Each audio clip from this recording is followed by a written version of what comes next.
자, 이제 57번째 수업 시작을 해볼게요. 57번째. 어디냐면, 일단, 518쪽. 여기 주요 개념 정리는 지난 시간에 했잖아요. 근데 잠깐 관련 조문 정리 이거 안 하고 넘어가려고 했는데 살짝 볼 게 있어가지고 좀 볼게요. 자, 제3조. 행정소송 다음에 네 가지로 구분한다. 라고 해가지고 행정소송법 3조에서 행정소송의 종류를 네 가지로 나누죠. 잠깐만요. 네, 타이머.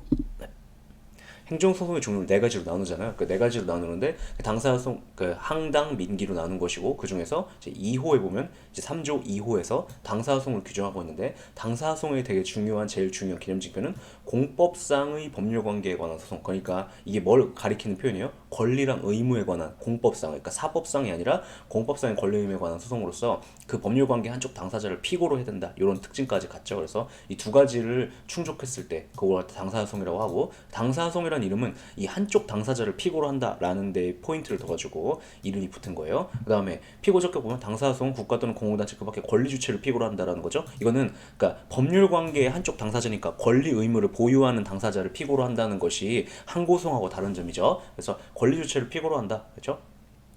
그래서 국가, 공공단체 이런 표현이 나오는데 이게 행정 주체로서 등장하는 거예요. 네. 그다음에 42조 보면 소외 변경 21조 규정을 준용한다 이렇게 되는데 42조가 21조를 준용한다라고 하고 있는데 42조는 당사소송에 대한 규정인 것이고 21조가 거기에 준용된다는 것은 21조가 뭐죠? 소외 종류 변경이죠. 그것을 준용한다라는 얘기를 하고 있고요. 그다음 43조에 보면은 이제 국가를 상대로 한 당사소송의 경우는 가집행 선고를 할 수 없다 이렇게 말하고 있는데 그러니까 이 문장 자체가 너 가집행 뭔지 알지? 근데 그 가집행을 국가가 피고일 땐 못한다? 이렇게 얘기하고 있는 거예요. 그래서 이제 여러분들 가집행이 뭔지 모르겠지만 자 가집행이라는 것은 이제 판결이 선고가 되고 그 다음에 판결은 선고가 되면 그것이 확정되기까지 좀 시간이 걸릴 때가 있잖아요. 1심하고 2심의 경우. 근데 일단 선고만 된 상황에서도 강제집행을 급하게 들어갈 때 필요가 있을 때 그때 확정되기까지 기다리지 않은 채로 확정되지 않은 채로 곧바로 강제집행 들어가게 하는 수단이 있는데 그걸 가집행이라고 하고 이것은 민사소송법상의 어려운 개념이에요. 그런데 아무튼 그런 것이 있는데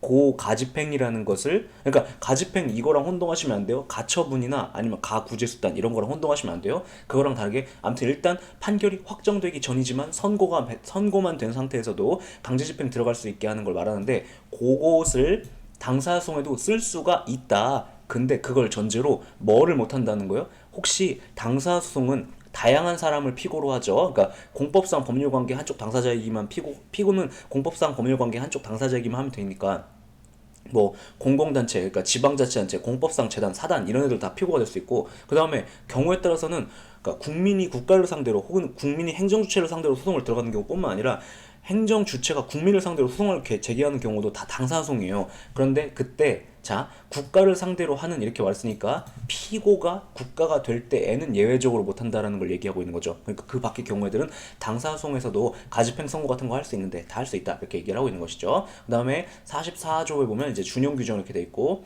행정소송법이죠. 계속해서 보면 쭉 이것들을 당사소송에도 준용한다 이렇게 되어 있는데 여기 보면 요게 강의하고 싶은 건데 30조 1항은 당사소송의 경우에 준용한다 이렇게 말하고 있어요. 30조 1항 보면은 30조가 내려가 보면 2항, 3항이 이렇게 있는데 1항만 준용한다는 걸 알 수 있죠. 그런 내포하는 게 뭐예요? 2항하고 3항은 준용하지 않는다는 걸 얘기하는 건데 자 2항하고 3항을 준용하지 않는다? 2항은 뭐고 3항이 뭔데? 그러니까 2항은 이 다시 신청에 대한 처분을 해야 된다라고 해가지고 이 기속력에 대한 규정 중에서 재처분 의무를 규정하고 있는 것이고 3항의 경우에는 2항의 규정은 준용한다라고 해가지고 이 경우도 재처분 의무를 규정하고 있는 거예요. 그래서 30조 2항하고 3항은 기속력의 내용 중에서 재처분 의무를 부과하는 효력에 대해 규정하고 있는 것인데 그것은 준용하지 않는다. 그럼 어쩌라는 거죠? 1항만 준용하는 것이니까 30조 1항은 그러니까 1항만 당사소송이 준용된다고 하는 것이니까 여기서 말하는 기속력은 이제 반복금지 의무와 원상회복 의무만을 부과하는 기속력이 그 당사소송에서의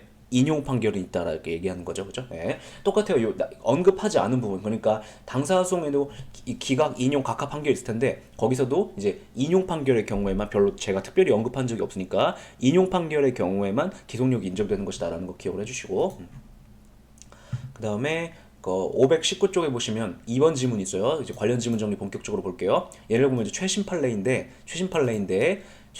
얘는 당연한 내용을 판시한 거거든요. 다시 얘는 최신 판례인데 당연한 내용을 판시한 건데 지금까지 이걸 판시한 적이 없어요. 그래서 얘가 최신 판례이지만 출제가 유력해요. 그러니까 어려운 건 아닌데 너무 당연한 거지만 자 보면 행정소송법 39조에 보면 이런 애들을 피고로 한다라고 규정하고 있죠. 권리주체. 여기서 말하는 권리주체는 이제 행정청이 아니라 권리주체에게 피고적격이 있음을 의미하는 건데 당연히 여기 당사소송에서 말하는 피고적격은 권리주체이기만 하면 행정주체가 아니라 개인이라 하더라도 피고적격을 갖는다라는 얘기를 하는 거예요. 무슨 얘기하는 거냐? 그냥 예를 들어서 국가가 국민을 상대로 행정소송 들어갈 수도 있어요. 그러니까 국가가 국민을 상대로 공법상의 금전지급 청구권이나 공법상의 다양한 권리들을 갖고 있다라면 국가가 국민을 상대로 해서 당사소송 들어갈 수도 있다라는 거죠. 그러니까 사인도 당사소송의 피고가 될 수 있다라는 당연한 얘기를 한 건데 요걸 드디어 이제서야 판시했기 때문에 최신 판례이지만 아직 출제된 적은 없지만 이제 곧 나올 거예요. 그 다음 3번 보시면 관련 청구소송의 이송과 병합에 관한 규정에 대해서 이제 10조 규정이 당사소송에 준용된다라고 얘기하고 있는데 자 특별히 여러분들이 머릿속에 아 이건 안 되지 이렇게 집어넣은 게 아니면 다 된다라고 생각하세요. 다시 특별히 머릿속에 여러분들이 이건 안 된다라는 언급을 강의 중에 들어본 적이 없는 것은 취소송에 대한 규정이 무효, 취소, 그다음 무효, 부작위, 그다음에 당사소송에 다 준용된다라고 생각을 하시라고요. 그런데 얘에 대해서 언급한 적이 없죠? 배워본 적이 없죠? 얘에서 준용된다 이렇게 생각하시면 돼요. 예, 그 얘기하고 있는 것이고 그 다음에 3-2번 보면 그래서 그것과 관련된 각종 법리들도 그대로 적용되는 것인데 앞에서 했던 거죠 사실은 이거. 그래서 당사소송이 부적법하여 각하가 된다. 그러면 그에 병합된 관련 청구 소송 역시 부적법하여 각하된다. 뭔 소리냐면 관련 청구 소송의 경우에는 주된 청구가 있고 관련 청구 소송이 있을 때 이것이 그러니까 주된 청구가 부적법하면 얘도 각하되잖아요. 그죠? 왜냐하면 얘는 부적법한데 얘가 그러니까 이거 한번 앞에 설명해서 내 말이 꼬이네. 그러니까 주된 청구가 있고 관련 청구소송이 있을 때 얘가 부적법하면 얘도 각하되는데 왜 그러냐면 얘가 그러니까 관련 청구 소송이 부적법함에도 불구하고 이 경우에 각하가 되지 않는다. 요런 걸 꼼수를 써가지고 들어가는 것을 막아내기 위해서 각하된다고 하는데 아무튼 그래서 주된 청구가 부적법하면 관련 청구 소송도 맞물려서 각하가 돼야 된다 이렇게 보죠. 그런데 그 법리가 똑같이 취소송에서뿐만 아니라 당사소송에서도 그대로 적용된다 이렇게 말하고 있죠. 그 다음에 14번에 보면 14번이 아니라 4번이요 죄송해요. 취소는 대세가 있으나 당사소송이 인정되지 않는다 라고 말하고 있는데 이것도 기억해 주세요. 29조는 당사소송에 준용되지 않아요. 다시 29조 취소송에 관한 규정하고 있는 그 대세요 규정 있죠. 판결의 인용 확정 판결의 효력이 제3자에게 효력이 있다라는 그 취소송에서의 제3자에 대한 규정이 당사소송에 준용되지 않아요. 왜냐하면 이제 요거는 논리 필연적으로 꼭 그래야 될 필요 없는데 학자들이 그러니까 어떻게 해석하냐면 국회의원들은 당사소송을 원고와 피고 사이의 법률 분쟁을 해결하기 위한 목적으로 존재하는 소송으로 이해하고 있다. 뭔 소리냐면 원고랑 피고 사이에서만 효력을 갖는다라고 이해를 하고 있다는 거예요. 그거 기억해 주시고 그래서 당사소송 이유는 당사소송은 제3자유 준용 안 됨. 그러나 기속력은 준용되지만 또 뭐는 준용 안 됨? 재처분 의무는 준용되지 않는다라는 거 기억을 해주세요. 재처분 의무 준용되지 않는다. 재처분 의무는 왜 준용되지 않는다고 말하고 있는 걸까요? 그러니까 원래 그 당사소송이라는 것은 어떤 처분이 발급되는데 그거에 불만이 있어서 싸우고 있는 상황이 아니잖아요. 그래서 네가 잘못 발급한 맨 처음 말고 다른 처분을 다시 해봐라는 것을 요구하는 재처분 의무는 그래서 당사소송이 준용되지 않는다고 말하는 거예요. 그 다음에 6번 보시면 요거는 그냥 단타형인데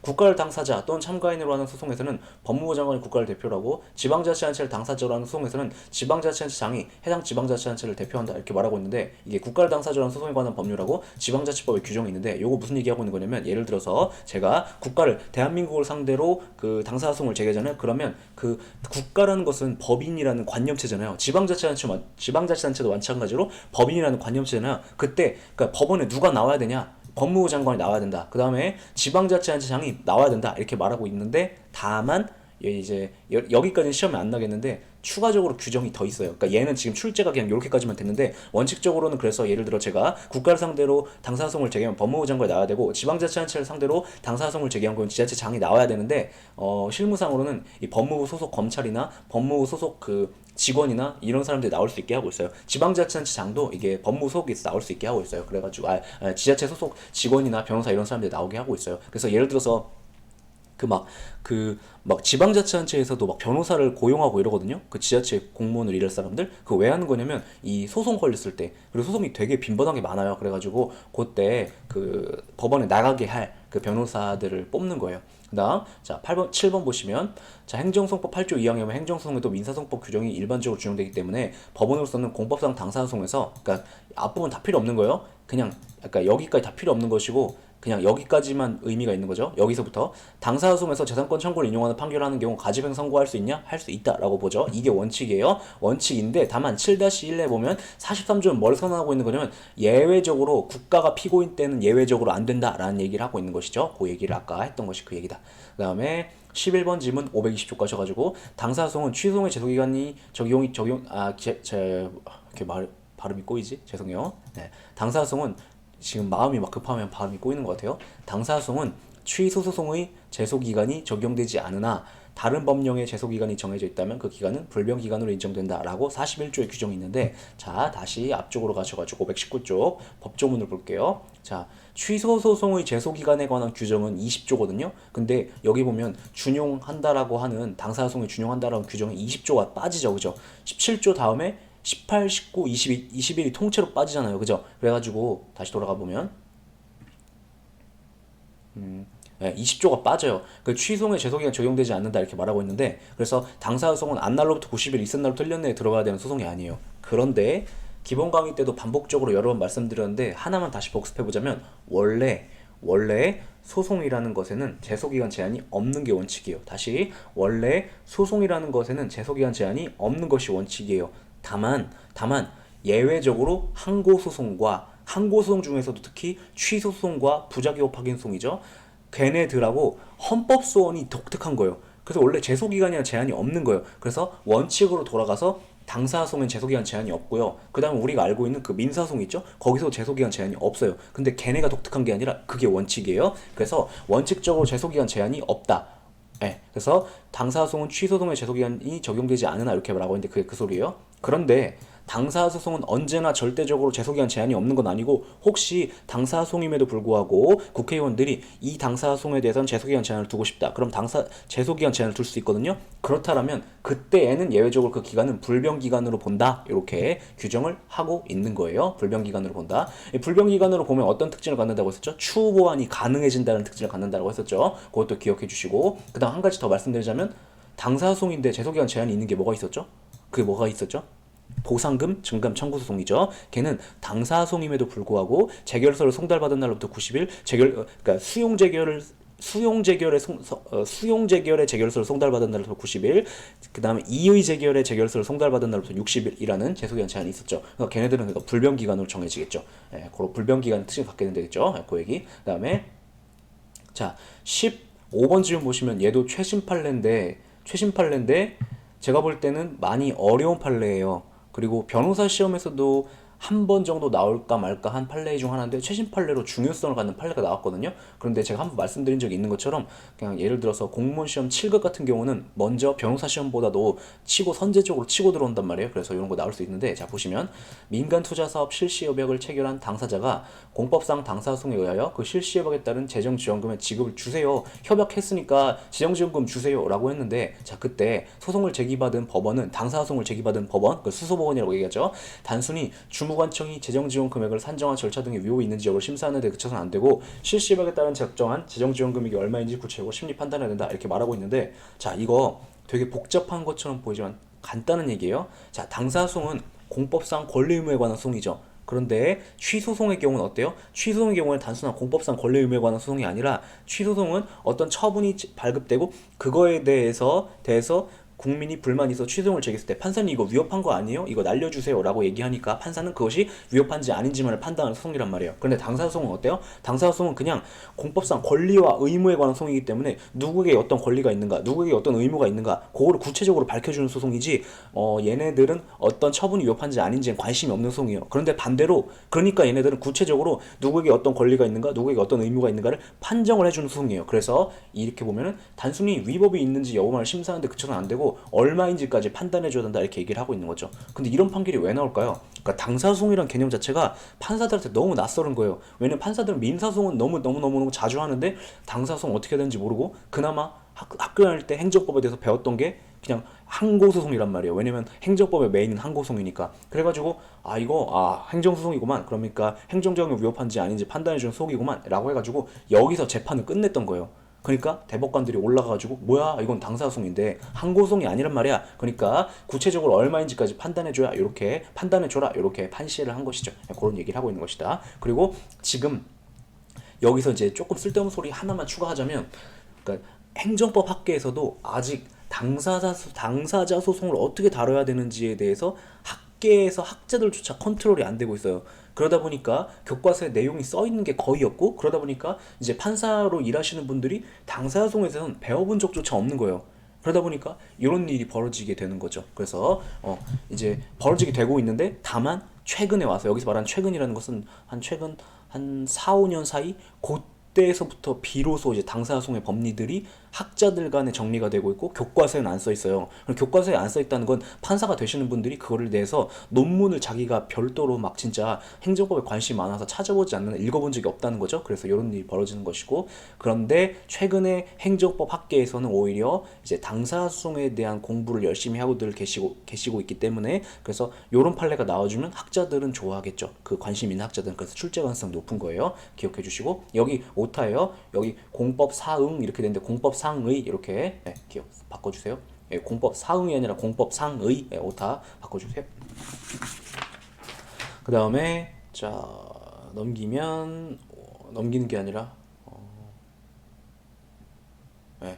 어디냐면 520쪽 계속 보시면 취소송의 배타적 관할의 원칙 이렇게 되어 있죠. 취소송의 배타적 관할의 원칙.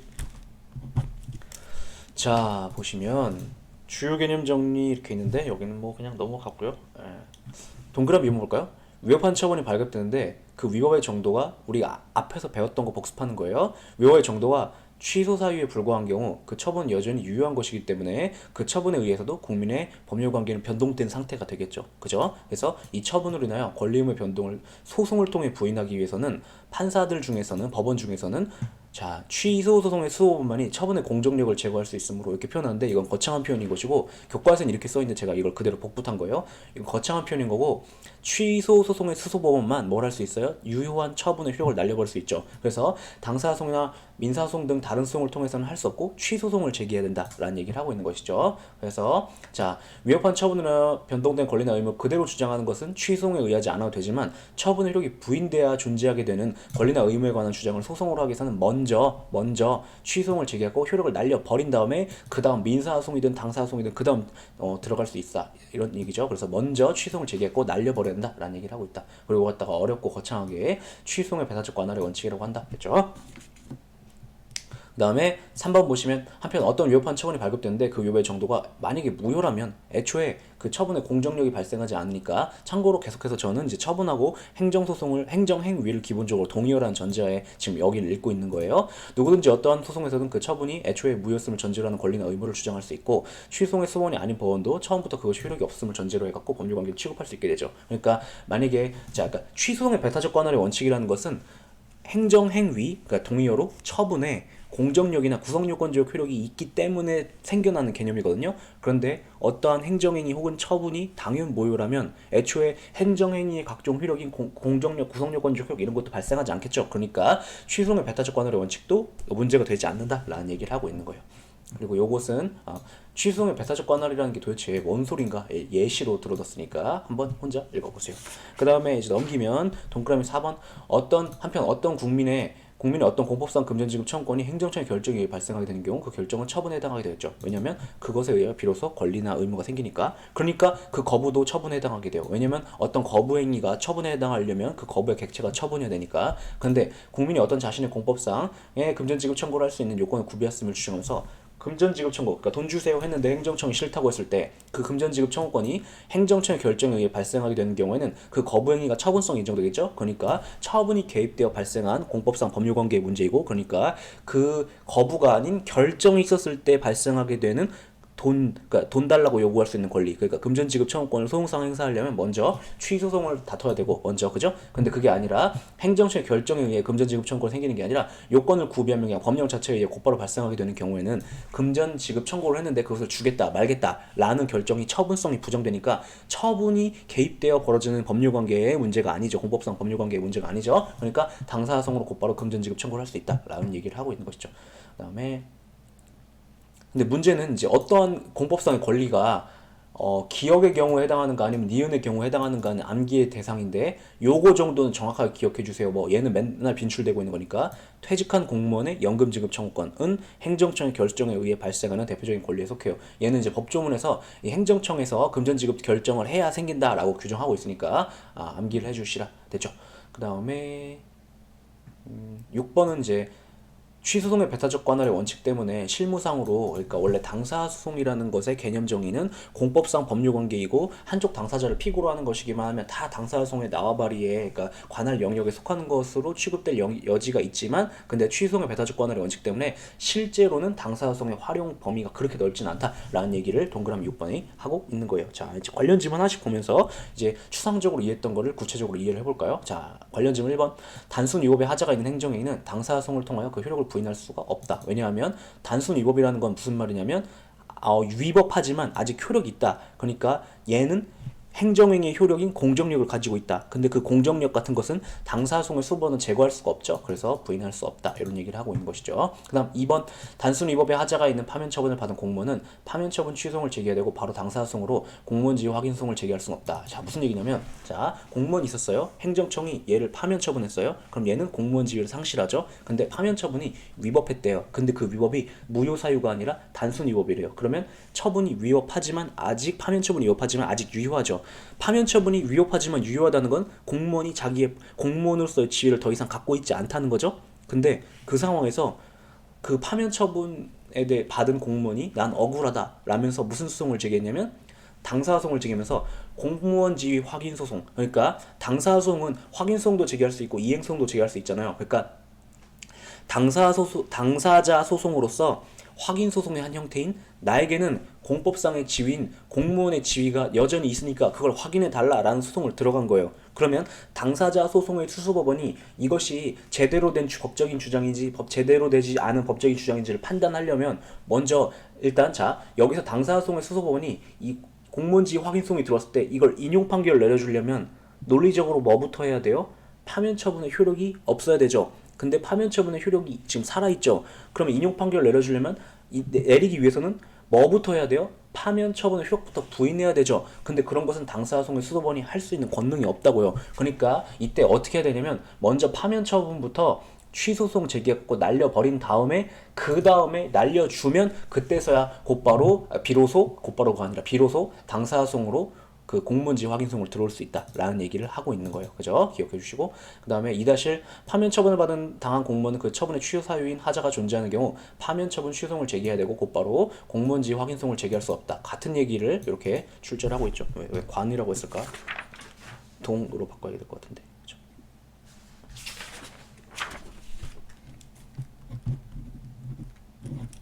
얘를 동으로 바꿔주세요. 같은 얘기니까. 네. 요거요. 2-1. 그 다음 3번 보시면 공무원 파면 처분이 무효다.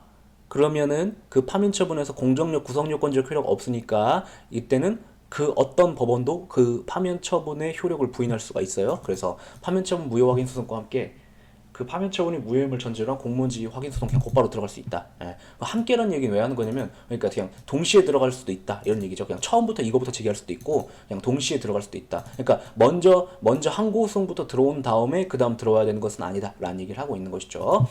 그래서 3-1번도 그런 걸 이렇게 표현해요. 무효인 파면 처분에 대하여 제기하는 공무원지휘 확인 소송 현재 현행법상 가능하니? 이렇게 물어보는 거죠. 예, 가능하다. 예. 그 다음 5번 각종 사회보험, 연금관련법 등에 따른 사회보장, 급부 청구권 등 공권이다. 근데 이런 공권을 행사한 경우 당 행정청이 이를 거부했다면 항고소송의 대상성이 인정되고 법령에 의해 바로 급부 청구권이 발생하는 경우에는 당사소송의 대상이 된다. 이거 되게 이 얘기예요. 어디냐면 요 주요 개념 정리 동그라미 4번을 진짜 미숙하게 표현한 거예요. 교수님들이 국어를 못하는 거죠. 각종 공법상의 이런 금전지급 청구권들이 있는데, 그래서 내가 행정청더러 돈 주세요 했는데 행정청이 이런 공권을 행사하는 행정청이 이걸 거부했다. 그럼 뭐로 싸워야 되니? 에 대해서 이걸 갖다가 경우의 수를 가르는 거잖아요, 원래. 근데 경우의 수를 가른다는 얘기를 표현을 이게 원칙이고 마치 이게 예외인 것처럼 항고소송의 대상성이 원칙적으로 되고 다만 이 경우에는 아니야 이런 식으로 써놓은 거죠. 네, 그래서 정확하게 말하면 그 지급 결정이 처분성이 인정된다면 항고소송으로 싸워야 되고, 그게 아니라 그 지급 결정이 처분성이 부정되고, 그러니까 다르게 표현하면 그 결정에 의해서 비로소 권리나 의무가 생기는 것이 아니어가지고 어디 갔어? 법령에 의해서 곧바로 생기는 경우라면 그때는 곧바로 당사자로 싸울 수 있다, 이런 얘기를 하는 것이죠.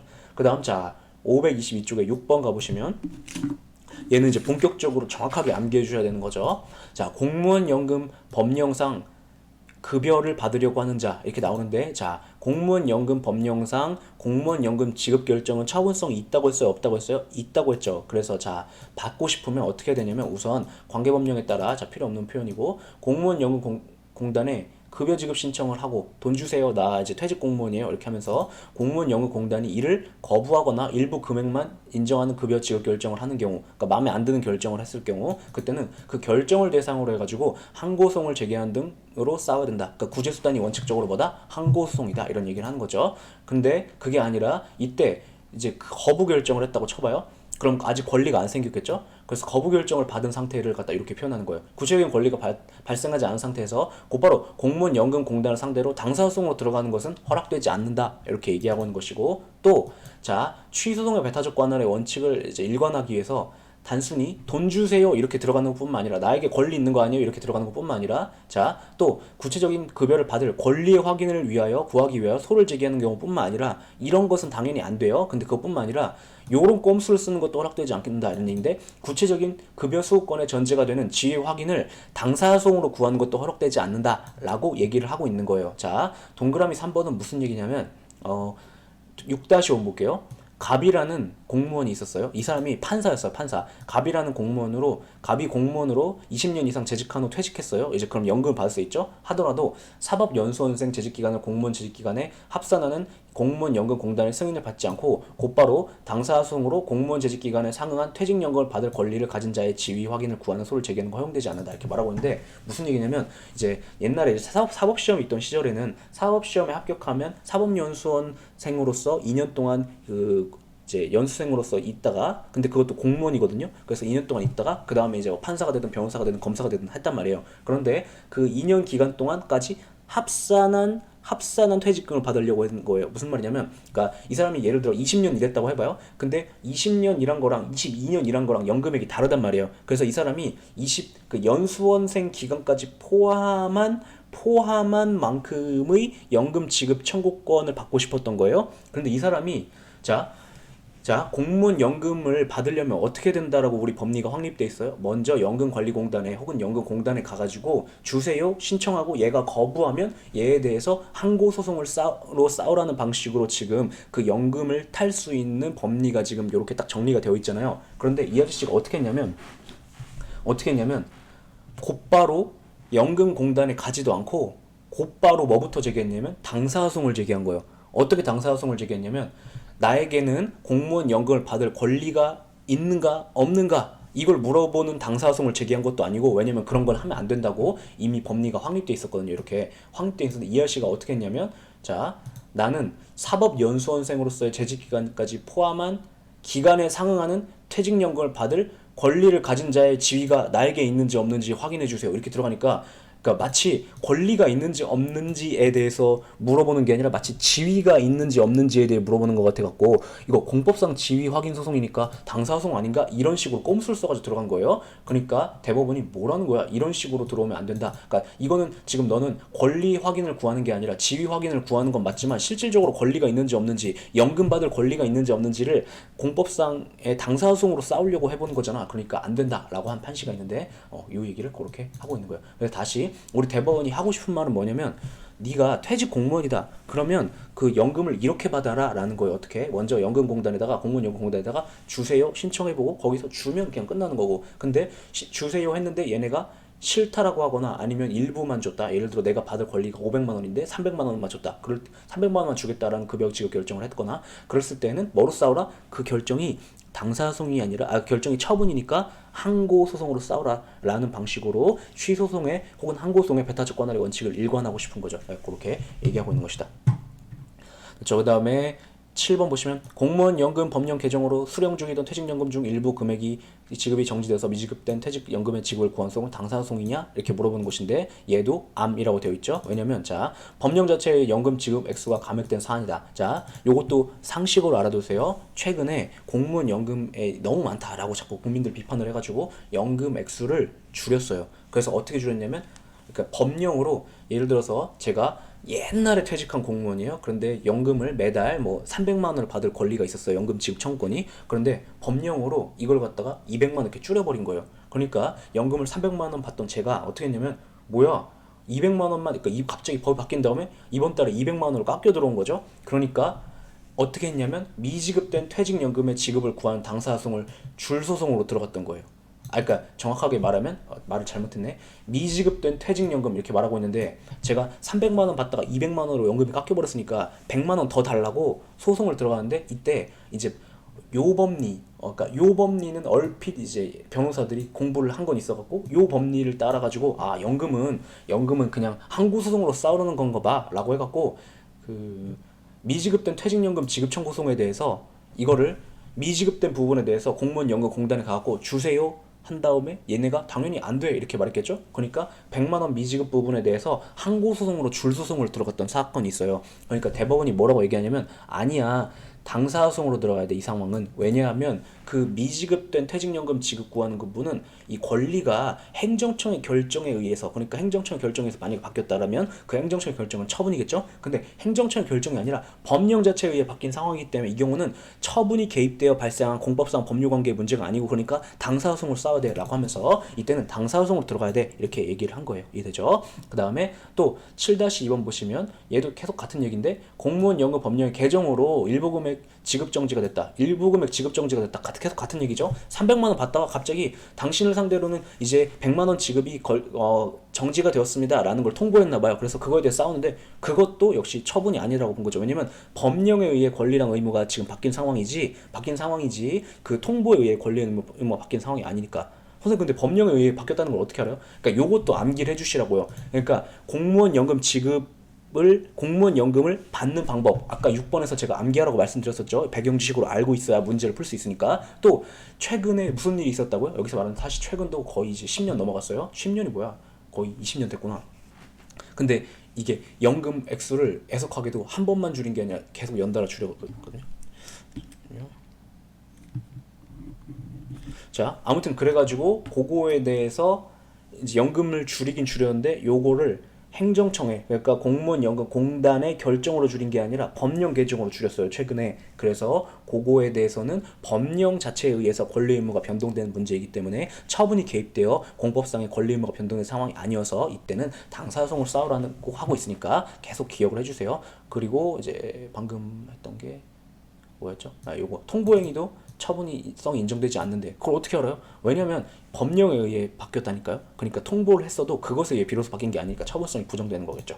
그 다음 자 7-3 얘도 똑같아요. 계속 이제 그 판사 이거는 이제 공무원인데 공무원 중에서도 판사에 대한 거예요. 법관 갑이 이미 수령한 명예퇴직 수령액이 법관 및 법원 공무원 명예퇴직 수당 등 지급 규칙에서 정한 정당한 명예퇴직 수당액에 미치지 못한다고 주장하면서 뭘 구해요? 차액의 지급을 신청했다. 뭔 소리 하고 있는 거냐면 여기 차액, 미지급 이런 얘기 나오죠. 여기 다 더 내놔. 내가 받을 건 더 많아. 이렇게 얘기하면서 소송 들어갔던 사건들이에요. 그래서 그런 것들을 다 당사소송으로 싸우라고 했다. 이렇게 얘기하고 있는 거죠. 그 다음에 뭐 국방부 얘네도 마찬가지예요. 그래서 각종 공무원들에 대한 연금 지급, 연금 액수를 자꾸 줄이니까 줄소송이 판사들, 공무원들, 군인들 계속 줄소송이 걸려가지고 판례가 많은데 다 같은 얘기예요. 그래서 뭐 여기 보면 뭐 미지급 차액 아니면 또 아까 뭐였죠? 미지급 이런 표현 나오잖아요. 그러면 다 그 법령 개정돼가지고 연금 액수 줄인 사건. 그래서 그렇게 기억을 하시면 돼요. 그 다음에 자, 어디냐면 10번 질문 가볼까요? 523쪽 가셔서 10번 질문 보시면 자, 민주화 운동 관련자 명예회복 및 보상 등에 관한 법률에 대한 얘기 나오는데 얘는 당사소송으로 싸우라고 봐요. 자, 읽어볼게요. 민주화 운동 관련자 및 명예회복 및 보상에 관한 법률에 따라 보상금 등의 지급 신청을 한 자가 민주화 운동 관련자 명예회복 및 보상 심의 위원회의 보상금 지급 보상금 등 지급에 관한 결정을 다투고자 하는 경우 곧바로 보상금 등의 지급을 구하는 소송을 당사소송 형식으로 제기할 수 없다 이렇게 말하고 있는데 죄송해요. 당사소송을 제기할 수 없다는 거죠. 당사소송을 제기하라는 게 아니라 이런 얘기예요. 자, 이제 민주화 운동을 하다가 이제 그 민주화 운동을 하다가 피해를 보거나 아니면 이제 억울하게 너는 이제 민주화 운동을 한 사람이 아니라 뭐 국가보안법을 위반한 사람이 하면서 이제 군사정권 시절에 억울한 일을 당하신 분들이 많잖아요. 맞죠? 그런 분들을 위해서 민주화 운동 관련자 명예복 및 보상 등에 관한 법률을 제정해갖고 보상금을 국가에서 우리가 옛날에 잘못했다 라면서 보상금을 주는 법률이 있었어요. 그런 시스템이 있었어요. 그런데 어떤 사람이 이제 나는 민주화 운동을 하다가 피해를 입은 사람이야 라면서 지급 결정을 했거든요. 그러니까 행정청이 아니라 여기 보면 이제 민주화 운동 관련자 명예복 및 보상심의위원회 얘도 행정청이에요. 근데 얘가 아무튼 너는 아니야 이렇게 결정을 한 거예요. 그러면 나는 그거에 대해 이제 싸우고 싶겠죠. 돈을 받아야 되니까. 그래서 그때 싸울 때 무슨 소송으로 싸워야 되니까 문제가 되는데 대법원이 뭐라고 얘기하냐면 이건 항고소송으로 싸워야 돼 이렇게 말해요. 항고소송으로 싸워야 돼. 왜냐하면 이 지급 결정이 처분이거든. 근데 그러니까 항고소송으로 싸우라고 말하는 거죠. 그러니까 왜냐면 그 거부 결정이 처분이 될 테니까. 그런데 이걸 우리가 어떻게 알아요? 이거 암기해줘야 돼요. 민주화 운동 관련자 명예복 및 보상에 관한 법률 얘는 이 결정에 의해 발생하는 걸로 규정이 돼 있었거든요. 그래서 이걸 암기하라는 취지에서 출제하는 거예요. 네, 그렇게 출제하고 있다. 그런데 자 얘랑 비교해야 될 것으로 11번이 있어요. 광주 민주화운동 관련 보상금 지급에 관한 소송은 당사소송이다 이렇게 말하고 있는데 자 해설 보시면 이 보상금 지급 청구권의 근거 법률인 광주 민주화운동 관련자 보상 등에 관한 법률에 따르면 이 보상금 지급 청구권 요건을 구비하면 곧바로 발생하는 것으로 규정이 되어 있기 때문에 자 다시 이 10번은요 법률이 뭐예요? 민주화운동이죠 그냥. 근데 그거 말고 특별히 광주 민주화 운동과 관련해 가지고는 그것만을 보상하기 위한 목적으로 법률이 별도로 제정돼 있었거든요. 옛날부터 여기 보면 9위잖아요. 이미 이게 아마 이게 노태우 대통령 때부터 이미 있었을 거예요 아마. 근데 어쨌든 광주 민주화 운동 관련자 보상 등에 관한 법률에서는 이것을 위원회의 결정에 의해 보상 지급 청구권이 생기는 게 아니라 요건 구비하면 그냥 예를 들어서 제가 뭐 그 5.18 사태 때 저희 가족이 죽었다. 그러면 요건 구비 자체만으로 그러니까 5.18 사태 때 그냥 죽은 사람의 가족이기만 하다라는 것으로 인정되기만 해도 곧바로 지급 청구권이 발생하게 규정이 되어 있었다고요. 그래서 얘도 암기를 해주셔야 돼요. 뭐랑 비교해서 얘랑 비교해가지고 암기를 해주셔야 돼요. 네. 얘를 비교로 해볼까요? 네, 이거를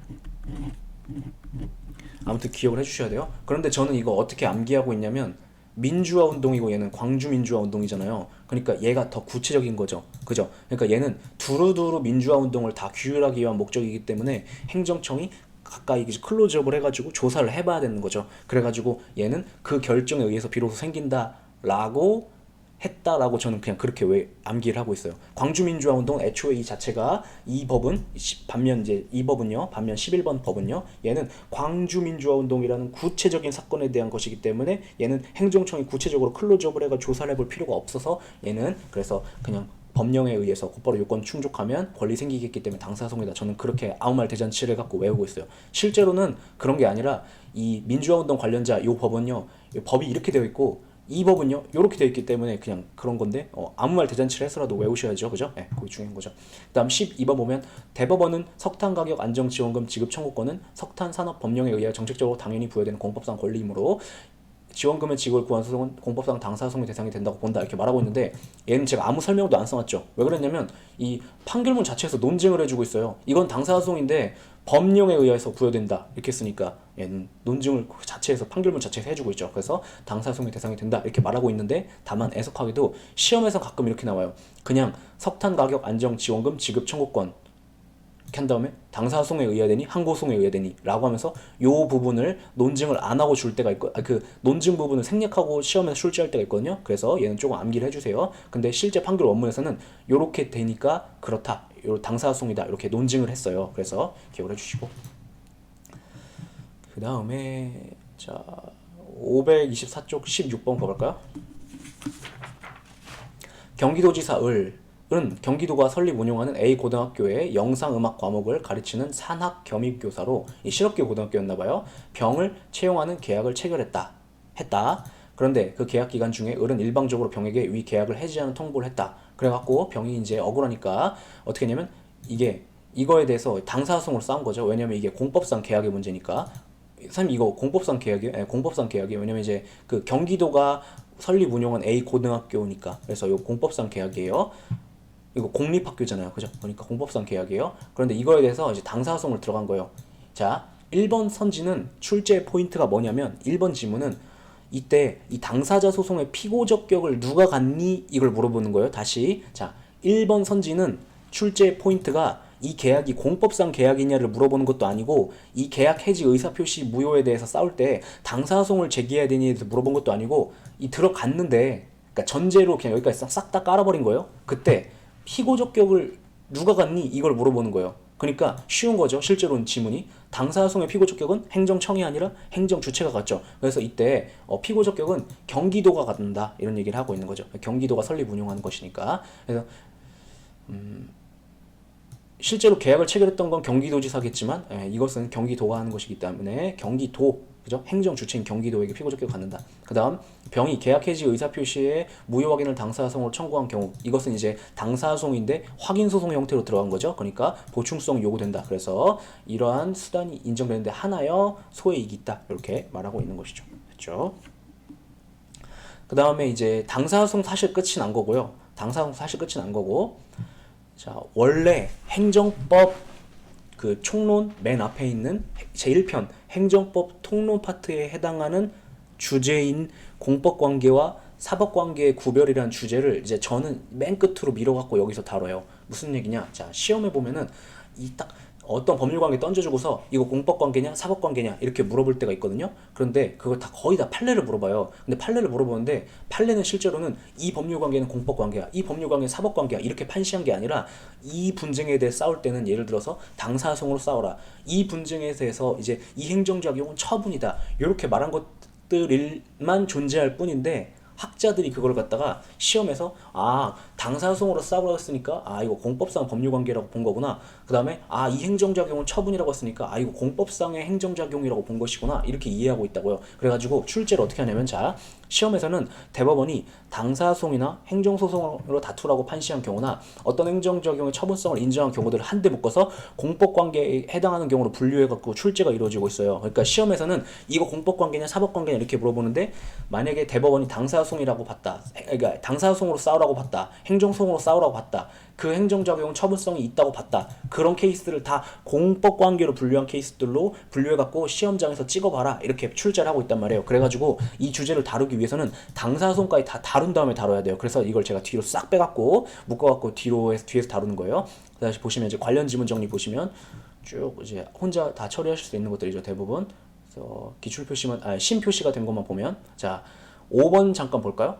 서울지방국도관리청이 기획재정부 장관으로부터 관할 행정재산 관리사무를 법률에 따라 위임받아 이렇게 말하고 있는데 행정재산이래요. 행정재산은 이제 국가나 지방자치단체가 보유하는 재산 중에서 그러니까 공물인 거, 사물이 아니라 그런 것들을 말하죠. 그래서 행정재산과 관련된 법률관계는 뭐로 분류해요? 공법관계로 분류하죠. 그거에 대한 얘기를 하고 싶은 거예요. 관리사무를 법률에 따라 위임받아 특정 행정재산의 사용허가를 한 경우 자 1번 서울지방국도관리청에 관한 행정재산 사용허가는 이거는 처분이냐? 처분이라고 보죠. 요거 기본 강의 때 뜬 거고 아까 앞에서도 이미 다뤘던 거죠. 왜 처분이라고 봐요? 요거 행정재산 사용허가 그러니까 공물이서 공동체 전체의 것인데 그걸 특정인이 배타적으로 쓰게 해요. 이게 뭐예요? 처분이죠. 특허죠. 강학상 특허. 행정행위 중 특허. 그러니까 처분에 해당한다 이렇게 보고요. 이 경우 서울지방국도관리청의 사용허가는 특정인에게 재산을 행정 사용할 수 있는 권리를 특허에 해당함으로 써놨구나 제가 그 취소나 철회에 대해서 항고소송을 통해 다툴 수 있으며 무슨 얘기냐 자 특허니까 그 행정행위를 취소하거나 철회하는 것도 당연히 행정행위겠죠. 그러니까 항고소송을 통해 다툴 수 있으며 이때 피고 적격은 누가 갖는 것이냐 물어보는 것인데 위임이 이루어졌다고 했으니까 서울지방국도관리청이 되는 거죠. 기획재정부 장관이 위임했으니까 얘가 갖는 거죠. 갖는다. 그 다음 이제 5-1번이 강의하고 싶은 건데 행정재산을 원래 목적 외로 사용할 경우 그에 대한 사용 수익 허가는 행정처분으로서 항고소송의 대상이 된다. 자 이렇게 말하고 있는데 자 행정재산이 뭐죠? 국가나 지방자치단체가 보유하는 재산 중에서 공물인 것 예를 들어서 공물인 거 뭐가 있어요? 공원 그 다음에 뭐 구청사 이런 것들이 있죠. 그거를 원래 목적 외로 사용할 경우 그에 대한 사용 수익 허가. 그러니까 그 원래 예를 들어 구청사를 예를 들어 볼게요. 구청사가 있는데 구청사 건물은 왜 존재하는 거예요? 관공서로서 업무 보려고. 근데 구청사를 크게 져가지고 건물이 한 층이 남는 거예요. 그래가지고 예를 들어서 그냥 지하 1층을 갖다가 거기다가 편의점이 들어올 수 있게 그 구청에서 일하는 사람들이나 아니면 구청을 오가시는 이제 민원인들을 위해서 거기다가 그 편의점을 뒀어요. 근데 편의점은 구청에서 직접 운영하는 게 아니라 편의점 운영할 사람 이렇게 경매 붙여서 하거든요. 그때 거기에 이제 입점하는 사람 그때 그 입점 허가는요 가학상 특허에 해당한다고 봐요. 왜냐면 공물을 특정인이 배타적으로 쓸 수 있게 하는 것이니까. 그래서 이게 목적 외로 사용한다는 표현이 이게 써 있긴 한데 특별히 중요한 게 아니에요. 그냥 행정재산을 쓸 수 있게 특정인 쓸 수 있게 사용 수익 허가하는 것은 행정 처분이냐 물어보는 것이고 맞아요. 근데 자 그것을 전대하는 건 사법상 행위라고 봐요. 다시 자 행정청이 있고 제가 편의점을 하고 싶어요. 그래가지고 편의점을 하려고 신청을 해가지고 허가를 받아요. 편의점 하고 싶어요. 거기 구청사 건물에 지하 1층 남은 거요. 해서 허가를 받아요. 그럼 저는 뭘 받은 거예요? 특허를 받은 거예요. 그러니까 이 특허는 행정 처분이에요. 그런데 제가 이거를 받은 걸 갖다가 편의점 장사를 하다가 이걸 딴 놈에게 빌려줘요. 딴 놈에게 야 나 대신 그냥 네가 장사해라 라면서 빌려줘요. 그거는 그걸 갖다 이제 전대라고 하는 거예요. 전대라는 건 뭐냐면 나도 빌린 건데 그 빌린 물건 딴 놈에게 또 빌려주는 거. 그걸 전대라고 하는데 그곳은 보면 지금 자 제가 누구였죠 아까? 편의점 주인이었죠. 편의점 주인이 또 다른 사람에게 빌려주는 거예요. 누구랑 누가 하고 있어요? 개인과 개인 사이에 하고 있죠. 그곳은 사법상의 행위에 해당한다. 이렇게 말하고 있대요. 요거 한번 출제한 적이 있는데 제가 볼 땐 또 나올 법해요. 그래서 기억을 해주세요. 그 다음에 7번 보시면 국유 일반 재산의 자 어려운 얘기 들어가 볼게요. 국유 일반 6번부터 해볼까? 이 7번을 다루기 전에 국유재산법상 일반 재산의 대부분 행정처분이 아니며 그 계약은 사업상 계약이다. 아는 거죠? 일반 재산이 뭐예요? 국공유재산 중에서 공물이 아닌 것 줄여서 사물이라고 하죠. 그러니까 사법상 법률관계와 관련된 거. 그래서 일반 재산과 관련된 법률관계는 뭐로 봐요? 사법상 법률관계로 보고 그 다음 이런 표현을 안 주고 그냥 국유재산법상 국유재산을 대부하는 것은 이렇게 표현해도 알아서 푸셔야 돼요. 왜냐하면 일반 재산을 빌려줄 때는 계약을 체결하고 빌려주는데 그 계약을 대부계약이라고 하고 행정재산을 빌려줄 때는 허가를 통해 빌려주는데 그 허가는 강학상 처분에 해당해요. 특허에 해당하기 때문에 그렇게 보는데 그래서 아무튼 대부라는 표현을 썼다. 그럼 이미 국공유재산 중에서도 일반 재산을 빌려주는 상황이구나 라는 걸 이제 감을 잡으셔야 돼요. 그런데 그 대부는 아무튼 행정처분이 아니라 사업상 계약이래요. 왜냐면 일반 재산과 관련된 법률 관계는 사업 관계로 보기 때문에 그래서 사업상 계약이다 이렇게 이해하고 있고요. 그런데 자 7번 국유 일반 재산의 대부료 등의 징수에 관하여 뭔 소리야? 이런 얘기겠죠. 국유 재산을 제가 일반 재산을 빌려준 거예요. 제가 국가예요. 빌려줬는데 빌려줄 때 무상으로 빌려주지 않겠죠. 어떻게 빌려줘요? 뭐 한 달에 100만 원씩 내라 이렇게 빌려주겠죠. 근데 돈을 안 내요. 그러면 저는 이제 돈을 내라고 해야 되겠죠. 그때 이제 징수에 관하여 이때 징수에 관하여 국세징수법 규정을 준용한 간이하고 경제적인 특별구제 절차가 마련되어 있어요. 그리고 그걸 몰라도 있어. 근데 이때 어떻게 되겠니?에 대해 물어보고 있는 지문인데 자 일단 첫 번째 기억해두세요. 국유재산의 대부료 징수에 관해 갖고는 별도로 이제 강제징수 절차가 마련돼 있어요. 그러니까 무슨 법리가 따로 나오냐면 그것은 사법상의 법률관계는 맞아요. 맞는데 근데 민사소송을 들어갈 수 없게 되는 거죠. 왜죠? 왜냐하면 자 앞에서 배웠던 건데 소의 이익 파트에서 배웠던 거고 그 다음에 실효성 확보 수단에서 배웠었는데 자 그러니까 행정강제 수단을 쓸 수가 있다면 그건 자력구제를 할 수 있다는 뜻이에요. 근데 소송을 제기한다는 것은 법원이라는 남의 힘을 빌리는 거거든요. 그런데 네가 지금 자력구제를 할 수 있는데 왜 굳이 타력구제를 하려고 하는 거야? 그럼 네가 이 상황에 네 힘으로 구제를 받을 수 있는데도 소송을 벌이는 건 쓸데없는 소송판을 벌이는 것이야. 그러면 뭐가 돼요? 소외이익이 없죠? 그러니까 각하가 된다고요. 그런데 자 국유 일반 재산 대부료 국유 일반 재산을 빌려줬는데 돈을 안 내요 얘가. 그럼 이때 행정강제를 할 수 있도록 특히 정확하게는 강제징수를 할 수 있도록 별도로 규정이 마련되어 있대요. 그래서 이 경우에는 사법상의 법률관계임에도 불구하고 민사소송을 들어갈 수 있다 없다? 없다. 그거까지 기억을 해주세요. 요거 되게 많이들 그 뭐라고 해야 되냐 막 아리까리 하시는데 그 이유는 뭐냐면 머리가 거부하는 거예요. 이미 대부가 사법상의 법률관계라는 것도 벅찬데 근데 민사소송은 또 왜 안 된다는 거야 막 이러니까 머리가 그걸 받아들이기를 거부한다고요. 그러나 같이 기억하세요. 대부 사업상 법률관계고 근데 그거에 대해서 강제징수 절차가 마련돼 있다. 그러니까 사업상의 법률관계임에도 불구하고 민사소송 들어갈 수 없다라는 복잡한 얘기를 하고 있는 거예요. 기억해 주세요. 그 다음에 7-1 행정편의를 위하여 사업상의 금전급부 의무의 불이행에 대하여 어쩌고 저쩌고 체납처분에 대해 다투는 소송은 행정소송에 의한다. 자 보시면 이건 또 뭔 소리래? 사법상의 금전급부 의무 불이행이 있는데 그럼 민사소송으로 싸워야 되는 거 아니야? 근데 그거에 대해서 혹시 만약에 이 사건이에요. 사실은 이 사법상 금전급부 의무가 뭐였냐면 대부료를 납부하지 않은 거였어요. 그러니까 일반 재산이 있고 빌려줬는데 돈을 내야 돼요. 그러면 그 의무는 사법상의 의무겠죠. 사법상의 의무. 근데 그거에 대해서 이제 보면 체납처분에 관한 규정을 준용했다. 뭐야 이건 또 강제징수가 아니라 체납처분인데 체납처분이 뭐예요? 강제징수죠. 왜요? 복습. 강제징수는 우리 사편에서 배워요. 사편에서 배웠는데 강제징수는 뭐와 뭐로 이루어져요? 독촉 절차와 체납처분 절차로 이루어진다. 아닌데? 독촉 압류 매각 청산인데? 아니죠. 그 압류 매각 청산을 묶어서 뭐라고 불러요? 체납처분 절차라고 부르죠. 그러니까 체납처분 절차에 관한 규정? 그럼 강제징수 준용한다는 소리구나. 떠올리셔야 된다고요. 그래서 준용하는 경우 강제징수할 수 있다면, 그러니까 자력구제할 수 있다면, 그러면 그에 따라 이루어진 체납처분에 대해 다투는 소송은 무슨 말이냐면, 제가 국가고 국민이 있어요. 일반 재산을 대부계약 체결하고 빌려줬는데 돈을 안 내요. 그래갖고 제가 강제징수 들어간 거예요. 들어갔을 때 이거에 대해 강제징수에 대해 불만이 있는 국민은 어떻게 싸워야 되니? 이걸 물어보는 건데 머릿속에 이 실제 사건에서도 그랬어요. 사법상 금전급부니까 이거 사법상 법률관계니까 민사소송으로 들어가겠구만 이렇게 얘기했는데 대법원이 잘못된 거야. 이거 지금 강제징수잖아. 근데 강제징수는 독촉압류 매각청산 사이에 하자가 승계된다고 니네 배우잖아. 그러니까 이거 처분이잖아. 그러니까 행정소송 들어와야지. 이렇게 얘기하고 있는 거죠. 기억해 주세요. 요거 되게 복잡한 얘기예요. 자, 7번은 빌려준 국가 입장에서 민사소송으로 돈 달라고 할 수 있니? 이것이 문제된 게 7번이고요. 근데 그거 돼요? 안 돼요? 안 된다. 그 다음 7-1은요. 빌려주고 돈을 받아야 되는데 못 받으니까 국가가 강제 징수 들어갔을 때 강제 징수를 받은 국민의 입장에서 법적으로 어떻게 싸워야 되니? 그거에 대한 얘기를 하는 거예요. 이때 민사소송 돼요? 안 돼요? 안 돼요. 행정소송 들어야 된다고요. 왜? 이 강제 징수 절차가 처분이기 때문에. 그거 기억해 주세요. 그 다음에 7-3 행정의 편의를 위해 사업상 금전급부 의무의 불이행에 대해 국직승소 체납처분에 관한 규정이 준용된다고 해서 공법상의 의무를 제한되는 것은 아니다. 뭔 소리냐면 여전히 사법상의 의무이긴 해요. 일반 재산 빌린 다음에 그 돈 줘야 되는 거. 그런데 그거에 대해서는 이제 민사소송 들어갈 수 없을 뿐이죠.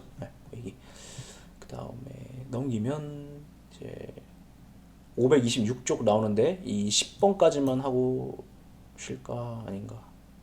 10번까지만 하고 쉴게요. 이 526쪽에서 10번 앞에서 다뤘던 거기 때문에. 자, 국유재산법 51조 1항 4항 5항 몰라도 되죠? 숫자는 저도 몰라요. 저도 이 빵꾸 뚫어놓고 물어보면 아무것도 풀 수 없어요. 저도. 의한 변상금 부과 징수권은 민사상 부당이득 또한 청구과 법적 성질을 달리하므로 국가는 무단점유죄를 상대로 변상금 부과 징수권 행사 별도로 국유재산 소유자로서 민사상 부당이득 또한 청구를 제기할 수 있다. 자, 무슨 얘기하고 있는 거냐면, 자, 국유재산이 있어요. 근데 이거를 누가 무단으로 점유하잖아요. 그러면 이때 국가는 변상금 부과 징수권을 취득하게 돼요. 그래서 변상금을 부과하고 그 다음에 안 내면 강제징수할 수 있게 되는 권리를 취득하게 되거든요. 근데 그거랑 별개로 원래 민법의 규정에 의해서 누구의 땅이든 간에 국가 땅이 아니라 국유재산이 아니라 하더라도 그냥 제 땅이라 하더라도 누군가 그걸 무단으로 쓰잖아요. 그러면 저는 걔한테 네가 내 땅을 계약도 체결 안 하고 공짜로 쓴 거에 대해서 부당이득 받는 청구를 행사할 수가 있어요. 그래서 국가는 누군가가 국가의 땅을 무단으로 쓰잖아요. 그럼 걔를 상대로 변상금 부과 징수권도 갖고 부당이득 받는 청구권도 가져요. 이해돼요? 그래서 변상금 부과 청구권 갔는데, 자, 변상금 부과 징수권에 대해서는 여기 보면 징수권 이렇게 말하고 있는데 변상금을 내야 될 의무로 의무를 상대방이 이행 안 하잖아요. 그럼 강제징수를 들어갈 수가 있어요. 요것도 기억을 해주세요. 강제징수 들어갈 수 있어요. 그래서 변상금 부과 징수권을 갖고 있는 애가 그것을 그 상대방이 돈을 안 냈다는 이유로 민사소송을 제기할 수는 없어요. 왜냐하면 이거에 대해서는 강제징수 절차가 마련돼 있으니까. 근데 그거 말고 부당이득 반환 청구에 대해서는 강제징수 절차가 마련돼 있지 않거든요. 그래서 관념적으로 이해하는 거예요. 국가의 땅을 누군가가 차지하고 무단으로 썼다. 그럼 국가는 두 가지 권리를 보유하게 되고요. 변상금 부과 징수권과 그다음 민사상 부당이득 반환 청구권을 보유하게 되고, 그런데 변상금 부과 징수권에 대해서는 강제징수 절차가 마련돼 있으니까 이거에 대해서 내가 변상금 부과 징수권의 상대방이 이제 대응하는 변상금 납부 의무를 부담하겠죠. 그걸 이행하지 않았다는 이유로 민사소송을 제기할 수 없어요. 왜? 자력 강제 가능한 상황이니까. 민사소송 제기하면 어떻게 될까요? 각하돼요. 근데 그게 아니라 내가 변상금 부과 징수권이 아니라 부당이득 반환 청구권을 행사할 때에는 그 상대방이 부당이득 반환 의무를 이행하지 않았다는 이유로 나는 민사소송을 들어가도 돼요. 그게 허락돼요. 왜? 여기에는 강제징수권이 마련돼 있지 않거든요. 징수제도가. 그래서 그 얘기하는 것이고, 그 다음 10-1, 10-2는 앞에서 했었죠. 이게 어디서 했었냐면 10-1이랑 10-2는 그 앞에 저 앞에 그 행정법 통론에서 소멸시효 파트에서 다뤘었거든요. 요거 거기서 했던 거니까 넘어갈게요. 기억해 주시고, 그 다음에 애매하죠. 조금 더 많이 남았는데 쉬었다가 여기 어디냐 11번 지금부터 계속해서 강의를 하는 걸로 할게요. 네.